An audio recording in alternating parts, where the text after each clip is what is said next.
간단하게 자기소개 부탁드리겠습니다. 네, 안녕하십니까. 지금 북극성 재테크 카페에서 재개발 멘토로 활동하고 있는 닉네임은 잘 사는 흥부고요. 본명은 정현석입니다. 예, 반갑습니다. 후랭이TV 시청자 여러분. 경제적 자유까지는 아니라고 하셨는데 지금 네. 충분히 만족한 삶을 살고 계시고 네, 맞습니다. 진짜 말 그대로 잘 살고 계신 네, 잘 살고 있습니다. 작가님이시다라는 거 말씀드리고 이제 결혼을 제가 2006년인가 그때 했었는데 네. 결혼을 앞두고 그때까지만 해도 제가 부동산에 관심이 없었어요. 그리고 기본적으로 부동산은 그 올라간다는 거에 대해서는 생각해 본 적이 없어요. 저기 지어져 있는 시멘트 콘크리트가 저게 왜 가격이 올라가는지에 대한 메커니즘을 전혀 이해하지 못했거든요. 근데 그렇게 해서 당연히 처음에 이제 오피스텔 전세로 시작했거든요. 오피스텔에서 전세로 시작을 했는데 그때 2000년 초반 리먼 터지기 전까지 서울 부동산이 굉장히 많이 올랐거든요. 막 오르는데 그래, 저거는 분명히 떨어질 거야. 저 거품이야. 계속 혼자 이렇게 자기 세뇌를 하다가 2008년에 리먼 브러더스가 빡 터지면서 서울 부동산이 갑자기 폭락을 하기 시작해요. 그래서 이제 그 상황을 저는 딱 놓고 보면서 역시 그래, 내 판단이 옳았어. 역시 나는 똑똑해. 막 자화자찬을 했죠. 근데 불과 1년 정도 지난 다음에 여러분들이 이제 매매 가격 지수를 보면은 우리가 2008년부터 2014년까지 쭉 떨어진 걸로 많은 분들은 생각을 하시는데 실제는 안 그랬어요. 2009년에 이게 급반등을 다시 했거든요. 그래서 매매 가격 지수 보시면 이렇게 올라갔다가 리먼 때 떨어졌다가 이게 다시 올랐다가 이렇게 쭉 빠지는 그래프를 보여요. 네, 전 이제 그 시장의 중심에 있었으니까. 그런데 그 리먼 1년이 좀 넘어서 갑자기 가격이 다시 오르기 시작하는 거를 보고 전 되게 놀랐었어요. 아니, 세상에 금융위기가 왔는데도 서울 부동산 가격이 이렇게 다시 금방 회복을 하는 게 맞나? 그래서 사야 되겠다. 집을 사야 되겠다. 내 판단은 틀렸다. 이렇게 생각을 했죠. 근데 워낙이 성격 자체가 좀 보수적이에요, 제가. 그리고 공격적인 투자를 하거나 이런 성격이 못 되거든요. 막 따지고 재고, 그 다음에 어느 정도 제 확신이 있지 않은 이상은 전 투자를 잘 안 하는 스타일이어가지고. 그러니까 이제 고민이 되는 거예요. 이걸 내가 샀는데 또 금융위기가 오면 어떡하지? 그 다음에 또 하락장이 오면 어떡하지? 해서 굉장히 고민을 많이 했어요. 살까 말까? 고민을 하다가 그때 내린 결론이 뭐였냐면, 그래, 하락장이 오더라도 그 하락장에서 정말 잘 버틸 수 있는 부동산을 사자. 그래서 제가 내린 결론이 그때 재건축 아파트였어요. 왜냐하면 어차피 재건축은 때려 부시고 새로 올라가니까 새 아파트가 되잖아요. 그러면 하락장이 오더라도 견디는 힘이 세겠다. 그래서 제가 이제 그때 당시에 강동구에 있는 5층짜리 아파트를 샀죠. 그게 정확히 2009년 12월에 계약을 해서 2010년 3월에 등기 쳤어요. 그때 제가 샀던 가격이 대지집은 13평짜리였는데 그 아파트가 지어진 이래에 가장 높게 된 거래가보다 하나 아래였어요. 100% 꼭지는 아니지만 그 바로 하나 아래 가격이었거든요. 어쨌든 상단. 거의 최상단. 샀어요. 근데 그때 당시에 제 그 판단이 완전한 오판이었죠. 완전히 오판이었어요. 그러고 나서 여러분들 다 아시다시피 2010년 3월에 제가 사고 그 다음 분이 꼭지를 한번 찍어주고 그 다음에 이제 하락하기 시작하거든요. 꼭지 딱 잡고 그리고 나서 정말 쭉쭉쭉 떨어지는데 부동산 중개업소에 가면은 24평 얼마 이렇게 매물이 쭉쭉 나오잖아요. 그게 의미가 없어요. 왜냐하면 사겠다는 사람이 없어. 특히 재건축 같은 경우는 실거주가 안 되잖아요. 그러니까 그리고 재건축 재개발은 이 투자 수요가 되게 많이 몰리는 투자 수요로 인해서 가격이 형성되는 그러한 상품이다 보니까 아무도 안 찾는 거예요. 예를 들어서 이미 지어진 아파트 같은 경우는 아무리 하락장이라 하더라도 누군가는 그 집을 필요로 하고 또 서울의 인구는 그때 계속 증가하고 있었으니까 누군가는 그 집을 필요로 하고 시세보다 그래도 좀 싸게 내놓으면 거래가 되는데 이 재건축 아파트는 아예 거래가 안 되는 거예요. 그러니까 손님이 없어. 그래서 중개업소에 붙어있는 그 매매 시세표가 의미가 없는 거예요. 그렇게 계속 하락을 하다가 그 매매 지수상으로 보면 2014년 상반기에 이렇게 턴하는 그래프가 보이는데 실제 그 재건축 아파트는 안 그랬어요. 14년까지도 계속 떨어졌거든요. 계속 떨어지다가 너무 힘들었죠. 그 상황이. 제가 사실 그때 그 아파트를 정말 영혼까지 끌어모아 샀거든요. 그러니까 그때 당시에 받을 수 있는 대출 다 받고 그다음에 신용대출 다 받고 그리고 살던 전셋집 전세금까지 다 빼서 샀어요. 그리고 저는 어디로 이사했냐면 남양주 호평동이라는 데로 이사를 했어요. 남양주 호평동에서 이제 그때 34평 전세 1억으로 이사를 해서 모든 돈을 다 끌어모아서 그걸 샀거든요. 그리고 나서 이제 가격이 하락을 하는데 그때 제 직장이 충무로였어요. 스탠다드 차타드라는 이제 그런 회사 회사에 다닐 때였는데 하루에 대중교통을 8번을 타요. 그러니까 집 앞에서 버스를 타고 평내호평역 가서 평내호평역에서 경춘선을 타고 상봉역 가서 상봉역에서 중앙선을 타고 옥수역 가서 옥수역에서 3호선을 타고 충무로역 가는. 그렇게 해서 편도 4번, 올 때 4번. 8번. 많이 힘들더라고요. 되게 많이 힘들더라고요. 그러니까 이게 내가 사는 아파트 가격은 계속 떨어지고 심리적으로 그다음에 육체적으로 굉장히 힘들고 근데 그 가격이 어디까지 떨어졌냐면 제 매매 금액의 40%가 떨어졌어요. 근데 제가 그때 정확히 계산해 보진 않았는데 제가 레버리지를 한 85%까지 끌었거든요. 그러면 결국은 그 집을 팔려면 오히려 제 돈을 은행에다 더 줘야 되는 상황이 돼버린 거죠. 그 상황을 견디는 게 정말 쉽지가 않았었어요. 뭐 몸도 몸이지만 제가 그 부동산 투자를 하는 데 있어서 현금 흐름은 저는 굉장히 중요하다고 생각을 해요. 제가 그때 버틸 수 있었던 건 그냥 딱 2가지였어요. 그냥 어쨌든 나한테 고정적으로 들어오는 캐시플로우가 있다는 거. 그리고 2번째는 그때 가격이 막 하락하면서 이제 부동산 공부를 시작을 했거든요. 근데 인플레이션에 의해서 그러니까 물가 상승률에 반영해서 부동산은 언젠가는 오를 거라는 거. 그때 당시 뭐 짜장면 가격이 한 3,000원이었으면 뭐 10년 뒤에 짜장면 값이 2,000원 될 리는 없다. 6,000원이 되면 됐지. 이제 그 2가지 갖고 사실은 그걸 버텼었거든요. 그러다가 이제 결국은 40% 떨어지는데 그 매달 원리금이 나갈 거잖아요. 네. 그리고 제가 그때 그 집을 사면서 외환은행에서 대출을 받았거든요. 외환은행에서 받았는데 6%였어요. 대출금리가. 6점 몇 %였어요. 원리금도 굉장히 크잖아요. 통장에서 이제 월급을 받으면 그게 다 빠져나가는데 와 진짜 정말 힘들었죠. 진짜 현타 제대로 오겠는데. 네, 제대로 왔어요. 남양주까지 갔는데. 네. 난 모든 거 다 영끌 다 모으고 돈 다 모아서 그 힘든 남양주까지 들어가고 그런데 월급 받는 거의 상당 부분은 다 대출 원리금으로 내야 됐고 게다가 아파트 가격이 하락할 때는 또 재개발 재건축은 사업 속도도 안 나요. 당장 될 것처럼 해서 샀는데 막상 사업 진행도 잘 안 되고 그다음에 뭐 사업에 반대하는 이제 우리 흔히 비대위 비상대책위원회 비대위라고 하는데 막 비대위 나와서 싸우고 굉장히 힘들었었죠. 그래서 저는 영혼까지 끌어모아서 투자하는 거에 대해서는 기본적으로 반대하는 스탠스를 갖고 있고요. 만약에 영혼까지 끌어모은다고 하면 내가 어떤 위기에 봉착했을 때 내가 그 위기를 견뎌낼 수 있는 캐시플로우가 있는지를 반드시 점검을 하라고 해요. 그러니까 캐시플로우가 있는 사람 있으면은 내가 버틸 수 있는 거고 그 캐시플로우가 크면 클수록 버티는 힘이 큰 거거든요. 그래서 작년도 그렇고 재작년도 그렇고 영끌에서 많이들 샀잖아요. 근데 이제 지금 돌아보면 그게 올바른 선택이긴 했죠. 근데 그럼에도 불구하고 저는 이제 제 친한 지인들한테 얘기할 때는 모든 걸 올인하는 거에 대해서는 좀 지양하라고 저는 좀 얘기를 하죠. 아니 그러면 그 보수적인 성격이셨는데 그러면 그게 첫 투자이셨어요? 첫 투자였죠. 첫 투자를 재건축으로? 네. 영끌로? 네. 이게 신축이 되면 그러니까 하락장이 오더라도 얘는 신축 아파트가 될 거니까 떨어지는 폭이 낮을 거라고 생각했어요. 근데 그건 제가 완전히 오판했던 거예요. 그러니까 실제 하락장을 맞아 보니까 실수요가 붙어주질 않으니까 더 많이 하락하는 걸 그때 굉장히 크게 깨달았죠. 그래서 재개발 재건축이 상승장과 하락장에서 어떤 메커니즘으로 움직이는지를 완전히 몸으로 체득했죠. 풀로? 네, 풀로. 하락장부터 해서? 하락장부터 해서. 상승 갔다 하락했으면 좀 더 낫을 텐데 저는 이제 하락 갔다 상승을 경험을 했죠. 여러분들이 다 아는 그 유명한 재건축입니다, 사실. 그렇죠. 그래서 이제 어쨌든 거기를 저는 이제 2019년도에 입주를 해서 지금 살고 있고요. 감회가 좀 남다르시겠네요, 그러면. 그렇죠. 엄청 남다르죠. 개박살 난 거 보고 버티면서 나의 그 출퇴근 4번 왔다 갔다 맞아요. 하는 거에 내 원리금에 그렇죠. 피땀이 어려 있는 그렇죠. 집이네요, 맞아요. 어떻게 보면. 맞아요. 이번 상승장 때 들어오신 분들이 굉장히 많으시잖아요. 많죠, 이제 뭐 많죠. 돈을 번 다주택자도 있고 불인이도 있고 이제 막 한두 개 정도 하신 분들도 있고 한데 하락장을 경험해 보신 부장님으로서 자꾸 좀 부장님이라 그러세요. 조언을 좀 해주신다면. 사실 다주택자분들은 굳이 제가 조언을 드리지 않아도 워낙 요즘에 좋은 강좌들도 많고 또 유튜브도 많고 하니까 스스로 공부를 하시는데 무주택자분이나 1주택자분 같은 경우는 조금 안타까운 면이 없잖아 있어요. 근데 뭐 그냥 이건 제 개인적인 생각으로 전 개인적으로 2주택이 바람직하다고 전 개인적으로 생각을 해요. 그러니까 부동산 투자를 내가 전문적으로 하지 않아도 기본적으로 2주택 정도는 돼야 좀 안정성이 있다라고 판단을 하고 가장 좋은 게 거주주택 하나 있고 재개발 하나 있고 이게 가장 바람직한 그 형태라고 저는 좀 보고 있거든요.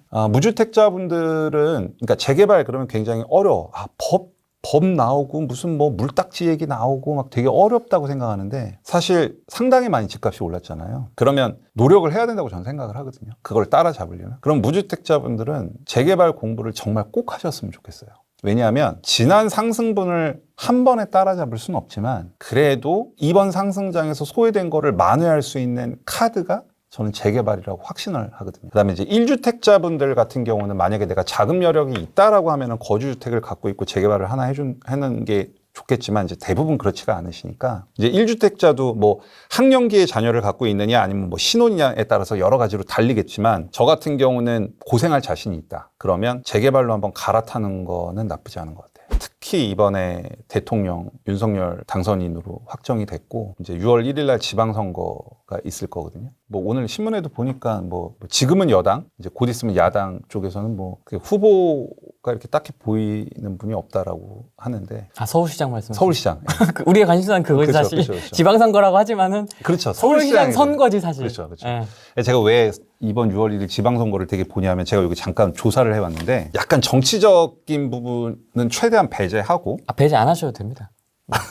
저희는 다 합니다. 네. 옛날 이명박 서울시장 때가 그때 재개발이 엄청나게 붐이 일어났을 때였거든요. 근데 이제 그때 1차 뉴타운이 그때 은평, 기름, 왕십리 해가지고 1차 뉴타운 지정일이 2002년 10월이었어요. 근데 그때 당시에 대통령이 김대중 대통령님이셨고 서울시장이 이명박 서울시장님이셨고 그다음에 이제 2차 뉴타운 지정일 그때 이제 뭐 한남, 전농, 답심리 뭐 지금 되게 유명하죠. 뭐 레미안 크레시티 있고 한남 뉴타운 있고 뭐 아현, 마레프 있고 요게 이제 그 2차 뉴타운 지정일인데 요게 2003년 11월에 지정이 됐거든요. 요때 대통령이 고 노무현 대통령님이고 서울시장이 이명박 서울시장. 이제 3차 뉴타운이 2005년에서 2007년에 지정이 됐어요. 뭐 흑석, 이문, 휘경, 장위, 뭐 거여마, 천해하고 그쪽이 3차인데 요때 대통령이 노무현 대통령 그리고 서울시장이 이명박 서울시장에서 오세훈 서울시장으로 넘어간 그게 3차 뉴타운 지정이에요. 그리고 이제 아시다시피 오세훈 서울시장님이 이제 뭐 학교 급식 문제 때문에 퇴진을 하고 이제 박원순 서울시장이 들어오셨는데 지난 1차, 2차, 3차를 보면 수장들의 성향이 약간 배치되는 느낌이 있어요. 근데 이번은 컬러가 거의 같아요. 뭐 얼마 전에 뉴스도 보셨겠지만 그 인수위에 오세훈 서울시장께 그 윤석열 당선인께서 요청했잖아요. 근데 임기도 거의 지금 비슷하게 그러니까 6월 1일 날 오세훈 서울시장이 당선된다는 가정하에 제가 지금 말씀을 드리는 거거든요. 사실 우리 마음속에 이미 그렇게 돼 있잖아요. 픽스가 돼 있잖아요, 사실. 이거 이렇게 막 얘기해도 이변이 없다 우리는. 전 될 거라고 보는데. 그럼 임기가 지금 윤석열 당선인이 이제 5월부터 시작을 하면 22죠, 지금 22, 23, 24, 25, 26, 27. 5월까지고. 그 다음에 오세훈 서울시장은 이제 그거보다 1년이 덜 가겠죠. 그러면 4년 동안 그리고 지금 서울에 공급을 하고 그 서울에 공급하는 게 재개발 재건축이 메인이 될 것이고 그로 인해서 35만 원으로 공급을 하고 게다가 윤석열 당선인은 오세훈 서울시장한테 지금 협조를 구하는 거고 꿍짝이 굉장히 잘 맞을 것 같거든요. 그래서 저는 무주택자분들은 재개발 공부를 반드시 하셔야 되고요. 이견이 없습니다. 이거. 1주택자분들도 이번이 기회예요. 이번이. 그래서 입지가 좀 떨어지는데 재건축, 적어도 리모델링 이슈까지 없다. 내가 갖고 있는 1주택이 리모델링 이슈까지 없다라고 하면 이번 기회에 세금적인 이슈만 없다고 하면은 저는 꼭 갈아타셨으면 좋겠어요. 예를 들면 뭐 지금 잘 찾으면은 기본적으로 마진을 상당히 많이 안고 뭐 4, 5억씩 안고 가는 사업장들도 있으니까. 그래서 제가 4, 5억을 안고 간다는 얘기는 주변에 있는 신축 아파트가 15억인데 내가 여기 투자하면은 여기 빌라를 사던 여기에 새 아파트가 지어졌을 때 지불하는 총 금액이 한 10억 정도 된다는 거고 그거는 아까 말씀드린 입지, 세대수, 연식 이런 걸 모두 풀로 분석했을 때 나오는 거니까 그러면 내가 굳이 뭐 15억 주고 이 아파트 살 필요가 뭐가 있어요. 어차피 이게 나중에 새 아파트 되면 15억 될 거고 난 이거 지금 10억에 사는 건데 그러면 1주택자분들은 이미 자기가 갖고 있는 아파트도 어느 정도 올랐을 거란 말이에요. 그러면 이만큼 오른 상태에서 이익을 실현을 하고 지금 시세보다 한 4억 싸게 사서 다시 시작하면 또 먹을 게 생기는 거죠. 그렇죠. 또 먹을 게 생기는 거죠. 그리고 무주택자분들도 마찬가지. 지난 상승장에서 난 되게 소외됐단 말이죠. 얼마나 속상했겠어요. 절대 좌절하지 마시라는 거예요. 그리고 막 뭐 비난할 것도 없어요. 금액이 크든 작든 제가 그 금액별로 어떻게 투자 전략을 가면 좋을지 예를 들어서 내가 몇 천만 원밖에 없어. 그럼 재개발 투자 못 하거든요. 근데 그런 분들을 위한 솔루션도 가지고 왔어요. 베이스는 재개발이고요. 저는 이제 재개발을 이용해서 그러니까 꼭 재개발 투자가 아니어도 재개발을 이용해서 소액 갭 투자도 하고 상가 투자도 한단 말이죠. 재개발을 이용해서. 그래서 무주택자분들 같은 경우는 좌절할 필요도 없고 우울해할 필요도 없어요. 100%는 아니지만 분명히 캐치업을 할 수 있단 말입니다. 그 대신 열심히 공부하고 열심히 임장하고 그거는 하셔야 돼요. 공수는 드려야 된다는 얘기죠. 우울하실 필요가 없고 강력하게 말씀드리고 싶어요. 장이 너무 좋을 것 같아서. 앞으로 한 4년은 우리가 가슴이 웅장해질 수 있을 것 같다. 맞아요. 뭐 이런 얘기를 하시는 분들도 계신데 그럼 아까 그런 이유로 재건축과 재개발의 판이 깔리는 건가요? 어떻게 좀 보세요? 재개발 재건축의 판이 깔리고요. 그리고 지금 뭐 윤석열 당선인이 그 공약으로 내세웠던 것들은 뭐 사실 다른 유튜버에서도 워낙 많이 지금 나오기 때문에 안전진단 30 넘으면 뭐 완화해주겠다. 재건축 초과이익 환수제를 완화해주겠다. 전 그런 얘기 안 하고 이미 다 외우셨을 거예요. 네, 다 외워요. 하도 들어가지고. 다른 채널에서 얘기하지 않는 완전 키포인트 하나를 말씀드리려고 해요. 저는 윤석열 당선인의 공약 중에 제가 제일 관심이 있어 하는 게 민간 임대 사업자의 부활이에요. 주택 임대 사업자.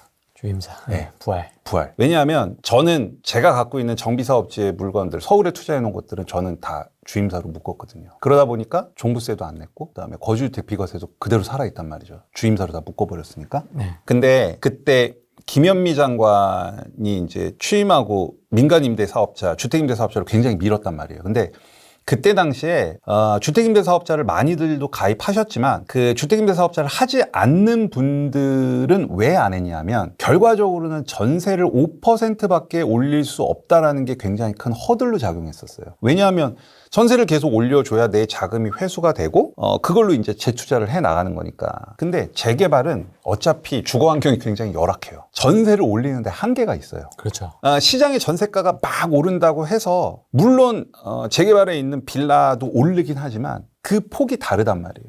거기는 한계점이라는 게 있어요. 그래서 5%만 올리는 게 속상할 수도 있지만 반대로 생각하면 너무나 좋은 기회라는 거죠. 그래서 저는 그게 구체적으로 어느 정도까지 완화가 될지는 아직 모르겠어요. 근데 저는 그거를 굉장히 유심히 보고 있어요. 왜냐하면 주택임대사업자를 만약에 예를 들어서 옛날 김현미 장관 처음에 기획했던 걸로 회기를 하면은 종부세 합산 배제죠. 그다음에 거주주택 비과세 그대로 받을 수 있고 재산세 그 할인을 받는단 말이에요. 감면 받는단 말이에요. 네. 이거 엄청 좋은 혜택이거든요. 그리고 지금은 없어졌지만 장기보유 특별공제도 그대로 적용이 됐단 말이에요. 네. 그래서 저는 만약에 민간 임대사업자가 정상화된다라고 하면은 1주택자 자금 여력이 있는 분들은 아주 큰 기회. 민간 임대사업자가 풀렸을 때 그러면 어떤 투자 전략을 갖고 가야 되느냐라고 하면 자금 여력에 따라 좀 다르겠지만 이제 보면은 재개발이라는 게 어떤 도시 및 주거환경 정비법이라는 그 법의 절차에 의해서 재개발이 법의 절차에 의해서 진행이 되는데 네. 당연히 이 법의 절차의 앞단계면 앞단계일수록 가격이 싸겠죠. 재개발이 점점 완성될수록 가격이 비쌀 거잖아요. 또 똑같이 상급지에서 하급지로 갈수록 가격이 싸겠죠. 네. 그럼 만약에 주택임대사업자가 풀렸다. 그러면 내가 가진 금액에서 급지를 올리면서 사업 단계 앞으로 와서 잡는 거예요. 왜냐하면 어쨌든 지금 살아있는 빌라 같은 경우는 지금 살아있는 건 10년이거든요. 10년이고 적어도 윤석열 당선인이랑 오세훈 서울시장 체제에서는 사업 속도가 굉장히 많이 날 것 같아요. 그러면 굳이 내가 내 자금 갖고 어느 정도 사업이 진행된 곳에 B급지로 가느니 사업이 좀 더 초기인 단계로 A급지로 갈 수 있다는 거죠. 그렇게 투자 전략을 갖고 가시고 그때 주택임대사업자를 묶어서 1주택자분 같은 경우는 하나를 이렇게 해 놓으시면 나중에 보물이 되죠. 예. 보물이 됩니다. 어디였더라? 국토교통부였나? 2021년에 뭘 조사를 했어요. 그 조사 타이틀은 제가 정확히 기억이 안 나는데 서울의 주거용 건물의 노후도를 보니까 49.7%, 그러니까 50%가 30년이 넘었어요. 그러니까 아파트 한 동, 뭐 빌라 한 동 이렇게 동으로 세웠을 때, 그러니까 두 동 중에 한 동은 30년이 넘었다는 거고 재개발 재건축은 이제 시대를 걸을 수가 없는 거고 그 동력이 지금 다 마련이 됐고 사실 이제 팁을 하나 더 드리면 대통령이 국민의힘이잖아요. 네. 그렇죠? 서울시장이 오세훈 서울시장이 된다라고 가정을 하고 그다음에 이제 구청장을 뽑겠죠. 그러면 구청장을 뽑으면 제가 그래서 지금 요즘 보고 있는 게 윤석열 당선인이 25개 자치구에서 이재명 후보보다 더 많은 표를 받은 구를 보고 있어요. 한강 라인. 그렇죠. 강남 3구. 네. 근데 이제 강남 3구에는 재개발이 없고 그러면 대통령이 국힘, 서울시장 국힘, 자치구청장 국힘 하면 그 자치구에 있는 재개발, 특히 신속통합계획이라고 하는 것들은 뭐 여러분들 상상에 맡기겠습니다. 가슴이 더 웅장해진다. 전 너무 설레요. 그래서 그리고 이제 그런 것들이 보이니까 입지가 좀 떨어지는 곳에서 리모델링 이슈가 안 되는 아파트를 가지고 계신다고 하면 이번에 탓이라고 저는 조언을 드리고 있어요. 제 수강생 분들한테도 그렇고 제 지인들한테도 그렇고. 왜냐하면 저는 사실 시장을 전망을 거의 안 해요. 왜냐하면 시장이 올릴지 떨어질지는 저는 그건 신의 영역이라고 봐요. 물론 저보다 더 뛰어나신 분들은 뭐 공급량도 보고 심리지수도 보고 뭐 여러 가지를 분석해서 이제 오를 거다 떨어질 거다라고 많은 전망들을 하시지만 저는 그럴 만한 능력이 안 되고, 그래서 저는 무조건 싸게 사는, 내가 얼마나 마진을 확보하고 사느냐에 항상 포커싱을 맞춰져 있고요. 그럼에도 불구하고 저한테 올해 서울 집값이 어떻게 될 거냐라고 물으신다면 저는 강보합을 예상을 하는데, 이제 강보합이라는 얘기는 그래프가 아주 얕은 우상향이라는 얘기인데 이건 이제 평균이고, 이 그래프를 좀 더 찢어보면 이미 신축과 신축이 될 녀석들은 많이 상승할 것 같고요. 그리고 입지가 애매하고 그런 리모델링이나 재건축 이슈가 없는 곳들은 고전을 할 수도 있지 않을까. 그래서 이제 이런 것들이 평균이 돼서 강보합 형태로 나타날 것 같은 게 그냥 제 예상입니다. 자기가 갖고 있는 포트폴리오를 상황에 따라서 좀 조절할 필요는 있겠네요. 네, 저는 그렇게 보고 있어요. 다 그 개별 컨디션이 다 다르기 때문에. 그렇죠. 이제 저도 수업을 하다 보면은 어디가 좋아요라는 얘기들을 많이 질문을 받습니다. 지금 어디 가서 투자하면 좋아요라는 얘기를 많이 듣는데, 아마 그 시청자분들께서 조금 어색하실 수도 있는데 저는 지역보다는 물건에 포커싱을 더 둬요. 그러니까 예를 들면 이런 거죠. 어차피 내가 수익을 안고 가려면 그 물건을 싸게 사야 되잖아요. 싸게 사. 그러면 저평가가 되어 있다는 거는 결과적으로는 상대적으로 봤을 때 여기가 얼마고 여기가 얼마인데 그 갭이 너무 크다라는 판단에 의해서 사람들은 저평가라고 얘기를 하는데, 네. 사실 그 지역 간의 서열의 퍼센테이지도 그거를 명확하게 기준점을 갖고 가기가 쉽지는 않다라는 게 제 판단이고, 그래서 저는 제가 원하는, 그러니까 매력이 있다라고, 그러니까 예를 들면 얼마 전에 2040 서울 도시 기본계획이 나왔단 말이죠. 네. 그럼 거기에 이미 다 찍혀 있어요. 우리가 최종적으로 갈 곳은 한강변이고, 뭐 청량리, 저기 창동부터 청량리에서 홍릉해가지고 성수로 내려오는 그 라인에도 재개발들이 몰려 있고, 그러면 그 라인에 있는 재개발 지역을 가면 되는 거고요. 그러면 중개사를 통해서 개별 물건을 받아보고 이 개별 물건을 가지고 내가 수익을 돌려서, 제가 생각하는 기준점은 조금 어려운 얘기일 수도 있는데, 이제 재개발이라는 게 크게 보면은 구역이 지정되고 그 재개발을 추진하는 주체가 확정되는 게 조합이 설립되고, 그다음에 이제 사업 시행 인가라는 걸 받고 관리 처분 인가라는 걸 받는데, 저는 조합 설립 인가 전후로 투자, 그러니까 내가 투자하려는 재개발 사업장이 이제 조합 설립 인가가 났다. 그러면 저는 무조건 내 투자 금액의 100% 이상의 마진이 확보돼야 투자해요. 그러니까 예를 들면 뭐 A라는 구역이 조합 설립 인가가 이제 났어.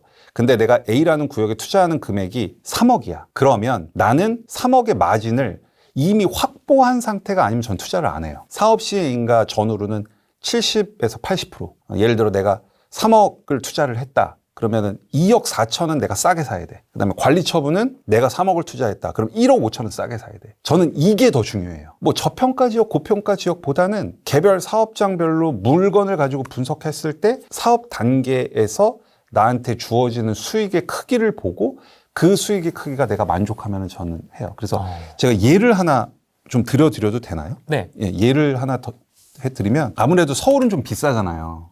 많이 비쌉니다. 네, 서울 많이 비싸서 제가 지지난주에 한번 갔다 온 곳이 어디냐면 그 경기도 일산 쪽으로 가다 보면 원당이라는 지역이 있어요. 거기에 이제 원당 1구역이라는 재개발 사업지가 있어요. 3호선 원당역에서 역세권은 아니고요. 좀 버스로 좀 이동을 해야 되는데, 거기에 지금 전용 면적 5구, 그러니까 사업 단계는 지금 2주가 곧 시작이 돼요. 2주 공고가 났고 지금 2주가 막 진행이 되고 있어요. 그러면 거의 사업의 끝 단계까지 다 왔다는 얘기거든요. 그렇죠. 네. 2주 한 다음에 철거하고 이제 착공 들어가면 되니까. 근데 거기에 전용 면적 5구, 그러니까 25평을 신청한 매물이 2억 5천이에요. 그러니까 저는 무주택자분인데 내가 갖고 있는 모든 자금 다 해봐야 한 2억에서 3억이야. 그러면 가만히 있으시지 말라는 거예요, 저는 이걸 사야 된다고 저는 생각을 하거든요. 리스크도 거의 없잖아요, 지금 2주니까. 그러면 이 2억 5천짜리를 사면 이게 감정가가 대략 한 6천만 원 되고 프리미엄이 1억 9천짜리란 말이죠. 그러면 딱 봤을 때 피가 1억 9천? 감정가가 6천밖에 안 되는 걸 내가 2억 5천 주고 산다고? 라고 하면 투자가 안 되는 거죠. 그렇죠.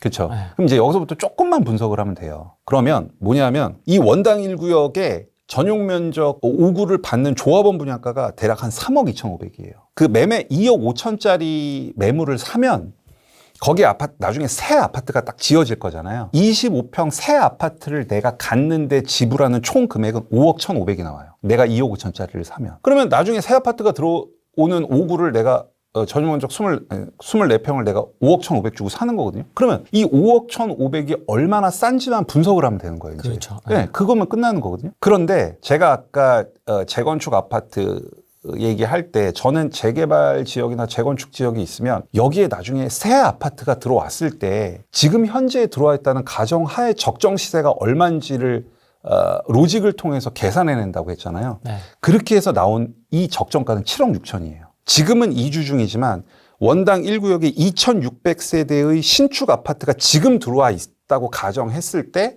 24평의 적정 가격은 시뮬레이션을 돌려보면 7억 6천이 나와요. 그러면 2억 그렇죠. 몇 천이 싼 거네요. 그렇죠. 그렇죠. 그러면 정확히 얼마 싸냐면 2억 4,500이 싼 거예요. 그러면 게임이 되잖아요. 뒷단계임에도 불구하고 그렇죠. 거의 100% 그렇죠. 마진이. 저는 이제 관리 처분이라고 해서 이제 2주 바로 앞이 관리 처분인데 저는 이때 투자하는 제 원칙은 뭐냐면 내 투자 금액의 50%가 확보되면은 저는 투자를 하거든요. 근데 이 경우는 지금 거의 100%란 말이에요. 그러니까 이러면 투자를 한다고요, 저는. 저평가 뭐 이런 것보다 저는 개별 물건으로 내가 정한 마진보다 크게 나와 있으면 저는 투자를 하는 거죠. 그럼 너무너무 괜찮잖아요. 재밌는데? 네, 그렇죠. 그러니까 근데 사실 여기가 토지거래허가지역으로 묶여 있어요. 묶여 있어가지고 원래 토지거래허가지역으로 묶여 있으면 실거주를 해야 살 수 있잖아요.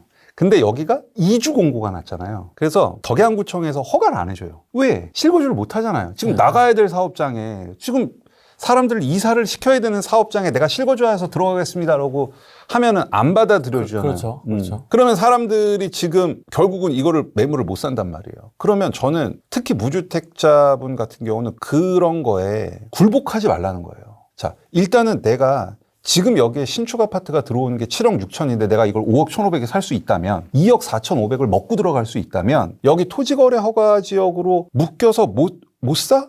아이, 그래. 역시 난 안 되나 보다. 이러지 마시라는 거예요.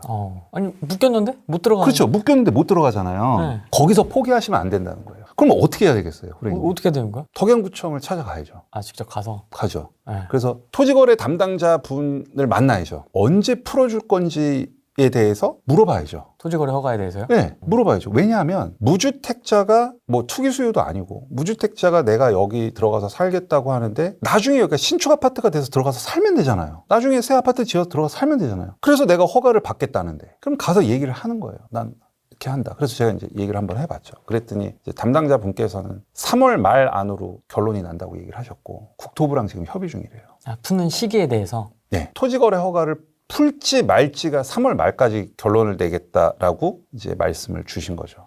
사실 비하인드가 더 많은데 더 이상 얘기하기는 좀 그렇고 뭔가 내가 매력적인 거를 뭔가 봤으면 그리고 그 매력적인 거를 내가 얻기 위해서 허들이 있다라고 하면 그 허들을 두려워하거나 허들 때문에 거기를 가는 거를 주저하지 말라고 말씀을 드리고 싶어요. 허들을 넘든지 아니면 내가 키가 작아서 그 허들을 넘을 수 없으면 허들을 치우든지 아니면 허들에 못이 박혀 있었고 고정돼 있으면 망치를 사다 부시든지 그렇게 해서 그 허들을 제끼고 내가 목표로 하는 골을 달성하기 위해서 가야지 앞에 허들이 있다고 역시 난 안 돼. 내 팔자가 이렇게 포기하지 말라는 거를 항상 강조를 하거든요. 물건을 내놓은 사람도 팔 수가 안 팔리는 상황인 거네요. 그래서 뭐 좀 다른 방식대로 지금 뭐 좀 하는 건 있는데 그거는 제가 여기서 말씀드리기 좀 그렇고 만약에 내가 이게 진짜 절실하다라고 얘기하면은 저 같으면은 그 매일매일 모니터링을 할 것 같아요. 토지거래 언제 풀리는지 하다가 풀렸어. 그럼 그때 바로 잡아야죠. 그 정도 노력은 해야죠. 내가 지금까지 상승장을 못해서 속상하면 그래서 그걸 어느 정도 따라잡고 싶으면 그 정도는 각오가 돼 있어야죠. 초기 재개발. 초기 재개발. 화가 이야기 좀 해주십시오. 화가들의 어떤 그 수법. 사실 저는 이제 이 얘기를 할 때마다 사실은 개인적으로 좀 많이 화가 나고 좀 그래서 누구나 다 내가 번 돈은 소중하잖아요. 돈을 벌기 위해서는 이렇게 정당한 방법을 통해서 해야 된다고 생각을 하는데, 그러니까 후레이 TV 시청자분들께서 재개발 투자를 하는 게 좋은데 이제 저는 재개발을 가장한 그 화가들한테 당하지 말라고 꼭 좀 여러분들한테 당부를 좀 드리고 싶어요. 그러니까 어떻게 작업을 하냐 하면 이런 거죠. 예를 들어서 내가 화가야. 내가 화가고 그러면 화가가 이제 세력들을 좀 모집을 해요. 뭐죠? 네. 네, 그럼 한 10명. 그 다음에 요즘에 또 부동산 플래닛이라는데 노후도가 다 나오니까 그러면 이제 빨간 지역 찾아다닌단 말이에요. 지하철 가까운 빨간 지역. 그래서 한 500에서 1000, 2000 갭으로 그 화가들이랑 세력들이 먼저 다 쓸어 담는 거죠. 거길 다 쓸어 담은 다음에 그 다음에 화가들이 우리가 쓸어 담은 그 빨간 데를 갖다가 구역을 그려요. 이렇게 그린 다음에 근데 그 물건들을 쓸어 담으려면 거기 중개사들이랑 협업이 돼야 되잖아요. 그러면 쓸어 담은 다음에 여러분들 중개사에 가면은 이렇게 지도가 크게 걸려 있잖아요. 네. 그 지도에다가 빨간색을 그려서 그러니까 아예 프린팅을 해서 지도를 바꿔줘요. 그 중개사에 있는 지도를 바꿔줘요. 아예 그 지도를. 그러면 외부인이 딱 왔을 때 그 지도를 보면 이제 빨간 줄이 프린팅돼서 이렇게 나와 있을 거 아니에요? 구역이? 구역이. 네. 그럼 일단 신빙성이 높아지죠.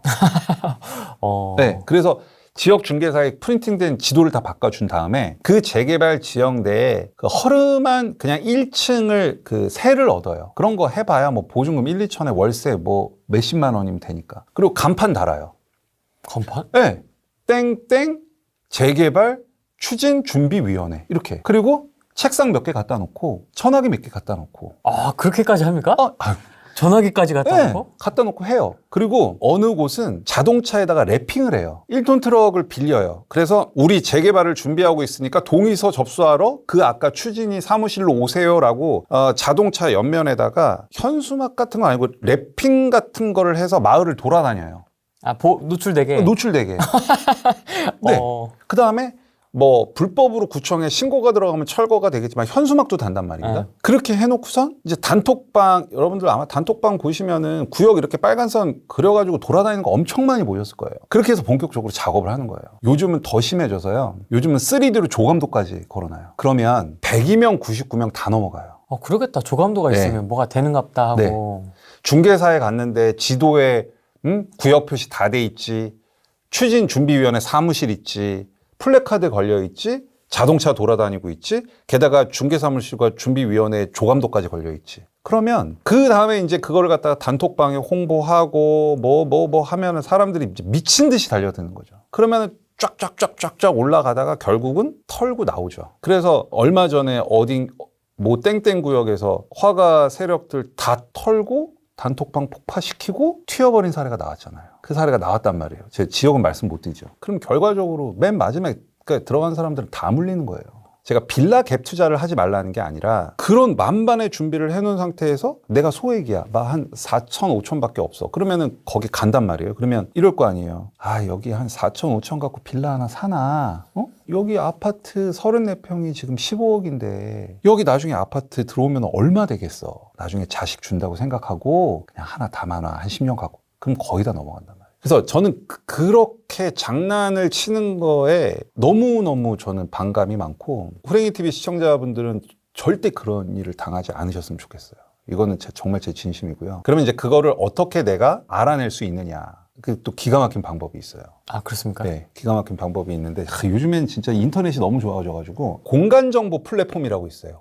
공간 정보 플랫폼. 컴퓨터 화면 띄우시고 주소창에다가 GISLAW 치시면 공간 정보 플랫폼이 뜨거든요. 그러면 거기서 들어가서 여러분들이 조금만 보시면 재개발 구역을 지정하는 요건이 있거든요. 도시가 낡았다고 해서 무조건 재개발을 해주는 게 아니에요. 뭐 얼마나 오래됐느냐, 도로는 얼마나 꾸불꾸불하냐, 건축 행위를 할 수 없는 그런 토지는 얼마나 있냐, 그다음에 집들이 얼마나 오밀조밀 모여 있느냐, 뭐 이런 인덱스를 가지고 그 요건에 맞아야만 그 서울시에서 정비구역으로 지정을 해주거든요. 공간정보 플랫폼에서 그 요건을 다 분석해줘요. 어떤 단톡방에서 어떤 구역이 이렇게 그려져가지고 돌아다닌다. 나 여기 투자 한번 해보고 싶어. 갔더니 준비위원회랑 다 있어. 그럼 그 구역을 그대로 그 공간정보 플랫폼에 들어가서 그리면 돼요. 딱 점을 찍으면 돼요. 점을 딱딱딱딱딱 찍어서 엔터키를 탁 누르면 옆에 구역 확정이라는 버튼이 나오거든요. 그럼 그 구역 확정 버튼을 클릭하면 그 구역 안에 있는 노후도, 그 다음에 뭐 조금 전문 용어 할게요. 과소필지, 호수밀도, 접도율이 쫙 떠요, 숫자가. 그러면 서울시 조례에 있는 재개발 정비구역 요건이랑 비교만 해보면 돼. 이게 충족되는지 안 되는지. 네. 그래서 1차 필터링. 분명히 그 화가라는 인간들은 그러면 또 공간정보 플랫폼에서 맞춰지는 데를 또 앞으로 작업을 하겠죠. 그렇죠. 그럼 우리는 또 속잖아요. 네. 그렇죠. 그래서 두 번째, 그 화가 세력들은 그 지역에 있는 중개사 전체를 섭외하지 못해요. 한 5군데, 6군데 요 정도 섭외해서 하거든요. 그러니까 여러분들이 만약에 그런 데 투자하실 거면 적어도 10군데 이상 중개사를 가보세요. 정말 여기가 재개발 진행이 되는지, 아니면 화가와 세력들과 일부 중개사분들이 짜고 치는 고스톱인지, 그거를 굉장히 여러 군데의 중개사들을 돌아다니면서 물어보면 여러분들이 충분히 느끼실 수가 있습니다. 공간정보 플랫폼으로 한번 걸르고, 지역 중개사를 통해서 한번 걸르고, 마지막 자치구 담당자를 찾아가세요. 예를 들어서 동대문구다 그럼 동대문구청, 뭐 성북구다 그럼 성북구청. 그러면 자치구에 가면은 각 재개발 구역별로 담당자들이 있거든요. 담당자들이 있으니까 지금 화가들이 그리는 곳들은 담당자 배정이 아직 안 됐겠죠. 하지만 그 근처에 있는 담당자 누구든지 해서 실제 여기가 재개발이 진행되기 위해서 자치구의 협조를 통해서 일이 진행되고 있는지, 그 세 가지를 다 체크를 하시면 그래도 실패 확률을 상당히 많이 리스크를 현저하게 줄일 수 있죠. 그러니까 지금은 플래닛만 보면 안 돼요. 플래닛은 그냥 노후도만 나오잖아요. 그냥 빨간색, 파란색. 공간정보 플랫폼에 들어가서 구역 지정 요건에 대한 모든 거 다 보시고, 정비구역이 지정되려면은 그냥 노후도라고 해서 노후도가 3분의 2여야 되고, 그다음에 뭐 접도율이 40% 이하여야 되고, 호수밀도 60% 이상의 뭐 이런 게 있거든. 그리고 이제 마지막에 주민 찬성이 3분의 2예요. 그러니까 앞단권은 공간정보 플랫폼으로 확인을 하시고, 3분의 2는 지역 중개사와 자치구 담당자의 미팅을 통해서 확인을 하시고, 아, 이게 진성이다라고 판단하시면 그때 들어가셔도 늦지 않습니다. 점점 진화하는구나, 이게. 네, 그 진화하고 이제 우리 같은 사람들은 그거를 어떻게 리스크를 줄일지 따라잡고, 진화하고 따라잡고 이렇게. 또 초기 재개발 투자할 때 좀 주의해야 될 점 같은 게 있을까요? 제가 봤을 때는 그 모든 것들이 통과된다라고 하면 결국은 주민들의 의지예요. 거기 지역 주민들, 이제 우리 여기 재개발 쪽에서 토지 등 소유자라는 표현을 쓰는데, 그러니까 뭐 토지가 됐던, 건물이 됐던, 주택이 됐던, 뭐가 됐던, 그러니까 토지 등 소유자, 뭐가 됐던 갖고 있는 사람, 토지 등 소유자라는 표현을 쓰는데, 결국은 이 사람들의 의지인 거예요. 이 사람들이 얼마나 의지를 갖고 하느냐가 재개발이 진행이 되느냐 안 되느냐의 문제인 거죠. 아까 말씀드린 세 가지 정도만 충족이 된다라고 하면 그 다음에는 지역 주민들의 의지 정도를 체크하시면 될 것 같아요. 투자의 베이스가 전 재개발이거든요. 재개발을 베이스로 아까 이주수의 소액 갭 투자도 하고, 저는 재개발을 베이스로 분양권 투자도 해요. 그리고 재개발을 베이스로 상가 투자도 하거든요. 네. 그 예를 들면 그런 거예요. 어떤 재개발 지역이 있으면 주거 환경이 굉장히 낙후가 되어 있겠죠. 되게 낙후가 되어 있고, 그곳에서 사는 분들의 월 수입은 상대적으로 좀 적으시겠죠. 그러면 거기서 누군가가 음식 장사를 한다고 했을 때 10,000원짜리 김치찌개를 팔면 안 팔립니다. 왜냐하면 거기에 사시는 분들이 10,000원짜리 김치찌개를 지불하고서라도 드시는 분들이 아니시기 때문에. 그러면 결국은 그 재개발 지역 외라도 그곳에선 어쩔 수 없이 김치찌개를 5,000원, 6,000원에 팔 수밖에 없어요. 근데 그 재개발 지역이 다 허물어지고 새 아파트가 들어오면 그곳에서 사는 사람들의 생활 수준은 바뀌게 된다는 거죠. 네. 게다가 그게 만약에 지하철과 가깝고 학교도 가깝다고 하면은 거기 들어오는 사람들은 10,000원짜리 김치찌개도 충분히 페이를 하고 사실 드시는 분들로 바뀔 수 있다는 거죠. 그럼 결과적으로 그 재개발 지역 바로 옆에 어떤 상가가 있었을 때 이 마을이 변하기 전에는 5,000원짜리 김치찌개를 팔았지만 신축 아파트가 들어와서 거주민들이 바뀌게 되면은 여기는 10,000원짜리 김치찌개를 팔아도 승산이 있는 거예요. 그러면 가게의 매출이 늘면 당연히 임대료를 올릴 수 있는 거고, 임대료가 올라가면 상가 가치가 올라가는 거죠. 네. 이게 기본적인 컨셉이고요. 근데 여기서 좀 더 디테일하게 들어가면, 저는 재개발 임장을 할 때 그 재개발만 임장하는 게 아니라 그 재개발 구역 외에도 살펴봐요. 예를 들면 지하철이 여기 있고 재개발 지역이 여기 있으면 사람들이 여기 아파트가 다 지어지면 이 길을 통해서 여기를 왔다 갔다 밖에 할 수 없겠죠. 근데 지금은 여기가 너무 노후되어 있기 때문에 이 길에 있는 상가들이 쌀 거란 말이에요. 근데 여기가 다 바뀌어버리면, 여기가 다 바뀌어서 여기 있는 사람들이 다 바뀌면 이 사람들은 지하철로 가려면 이 길을 왔다 갔다 할 수밖에 없고, 이 근처에 있는 상가들에서 소비를 할 수밖에 없다는 거예요. 그래서 저는 거기에 포인트를 맞추는 거고, 근데 그러면 어느 단계에서 봐야 되느냐? 이거는 이제 재개발이라는 게 조합 설립 인가가 나고 난 다음에 건축 심의, 사업 시행 인가라는 걸 받거든요. 그럼 건축 심의를 받으면 어느 정도 그 재개발 지역에 동배치도가 나와요. 그러면 동배치도가 나오면 단지 배치도가 이렇게 나오면 도보로 가는 동선, 자동차가 들어가는 길 이런 것들이 다 눈에 보인단 말이에요. 그렇죠. 그렇죠. 주출 있고 쪽문 이런 게 보인단 말이죠. 그러면 지하철역이 있단 말이죠. 그러면 사람들이 어느 길로 가는지를 보고 그 길목에다가 구분상가가 됐던 상가 건물이 됐던 사놓으면 나중에 여기가 바뀌 관리처분이 나고 이주가 돼서 철거 즈음 예를 들어 내가 상가 건물 조그마한 거 단층짜리 하나 사놨다. 그럼 여기 나중에 이제 이주 철거되고 막 지어질 때쯤 요거 싹 리모델링 하는 거예요. 그럼 상가의 가치가 2배, 3배로 뛰겠죠. 요게 재개발을 이용한 상가 투자예요. 재밌네요, 이것도. 네, 재밌어요. 그러니까 사례로 보여드리면 더 재밌으실 건데 그것도 나중에 기회가 되면 제가 사례로 한번 보여드리면 그냥 눈에 그냥 탁 들어오실 거예요. 그러면 재개발 베이스의 분양권 투자는 뭡니까? 제가 아까 말씀드렸던 그 보상마진이라는 개념, 결국은 재개발도 내가 거기에 나중에 지어질 신축 아파트를 갖기 위해서 투자하는 게 재개발이고, 분양권도 거기에 지어질 신축 아파트를 갖기 위해서 분양권을 사잖아요. 그러면 맥락은 거의 비슷하단 말이에요. 제가 아까 그랬잖아요. 그 아파트가 여기에 새로 다 지어졌다는 가정하에 그 가치를 계산해낸다고. 그럼 그 가치와 현재 분양권에 피가 붙었을 거 아닙니까?